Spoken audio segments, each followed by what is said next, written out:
Hello, my name is Mark. I'm here with Ascent. We're going to take a look at what's new in Creo Parametric 11, specifically the enhanced functionality with the rename tool. To start, we're going to take a look at how it used to work in Creo 10 and then see how its functioning has been enhanced in Creo 11.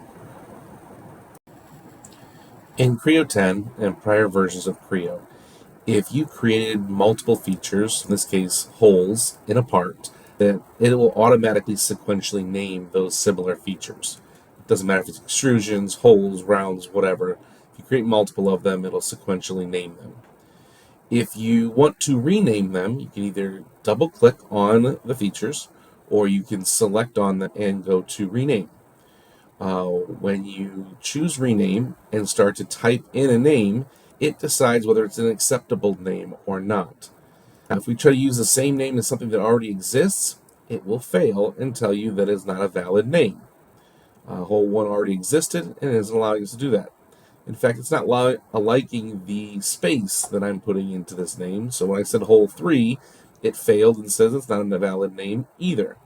If I put an underscore in, it sees this as acceptable and allows us to move on, but doesn't really give you much more information than what's prompted in the lower corner of Creo. So here in Creo 11, we have a similar situation, two holes sequentially named. I want to rename one of them. So if I go to hole 2 and rename it either by double clicking or right clicking and saying rename, I'm able to type in the name that I want to give it. So I'm going to give it hole 3 here. Because that name hasn't been used, it accepts it and automatically puts an underscore in, where in Creo 10, it was saying it was an unacceptable name and just failing and automatically going back to its previous name in the tree. Here I've gone to hole 1. I'm going to try to rename it to hole 3 as well. When it fails, it gives me an extra little message box telling me that the name is already in use by feature and gives me its ID number.